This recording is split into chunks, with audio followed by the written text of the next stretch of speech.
సిద్ధాంతాల మీద ఆశ కలిగి ఆసక్తి కలిగి గొడవలు పెట్టుకుంటున్న సంస్కరణవాదులందరికీ నేను విజ్ఞప్తి చేస్తున్నా. ఈ మాట మళ్ళీ అంటున్నా.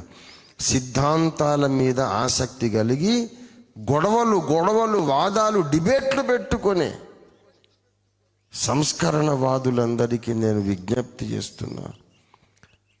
అది కాసేపట్ల ఉంచి మన రక్షకుడైన యేసును స్పష్టంగా తెలుసుకోవడం మీద మీరు దృష్టి పెట్టి చూడండి.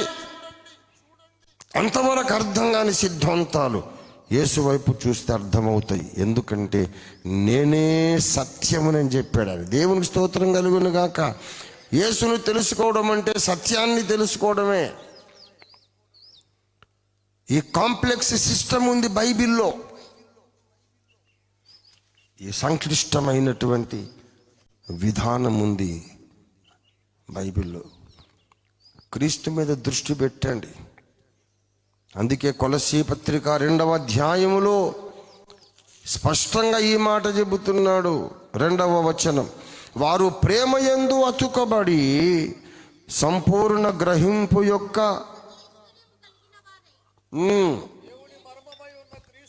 దేవుని మర్మమయ్యున్న క్రీస్తును స్పష్టముగా తెలుసుకున్న వారై తమ హృదయములలో ఆదరణ పొందాలని వారందరి కొరకు పోరాడుచున్నాను. హృదయములలో ఆదరణ ఎప్పుడు వస్తుందంట? దేవుని మర్మమయ్యున్న క్రీస్తును ఎట్లా సగం సగం తెలుసుకోవాలనా? అరకొరగా కాదు, అసంపూర్ణంగా కాదు. క్రీస్తును స్పష్టముగా తెలుసుకోవడం మీద నువ్వు దృష్టి పెట్టాలి. నీ జీవితంలోని మిగతా బలహీనతలన్నీ ఆటోమేటిక్గా తొలగిపోతాయి. దేవునికి స్తోత్రం కలుగును గాక. లేఖనాలు ఎందుకు చదవాలంటే క్రీస్తును స్పష్టంగా తెలుసుకునే ఉద్దేశంతో లేఖనాలు చదవాలి. బైబిల్ చదవండి, ప్రసంగాలు రాసుకోవడానికి కాదు.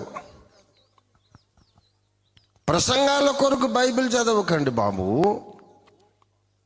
క్రీస్తును స్పష్టంగా తెలుసుకోవడానికి బైబిల్ చదవండి. మీ వ్యక్తిగత ఆధ్యాత్మిక జీవితంలో ఉండే సకల బలహీనతలు కాలిపోతాయి.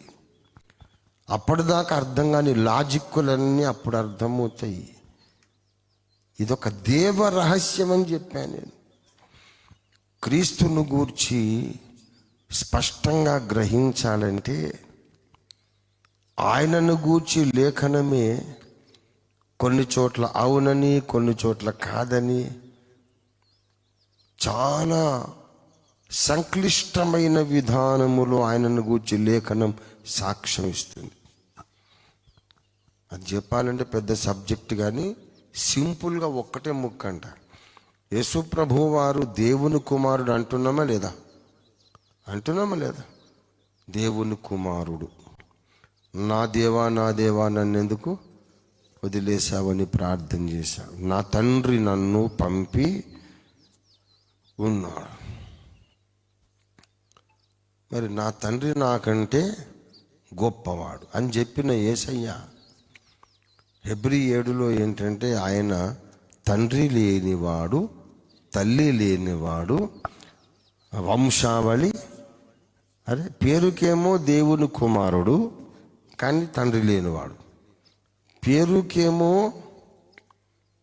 దేవుని కుమారుడు కానీ తల్లి లేనివాడు, పేరుకు దేవుని కుమారుడు కానీ వంశావళి లేనివాడు. నీవు నా కుమారుడవు, నేడు నేను నిన్ను కన్నాను అని దేవుడు అన్నాడు.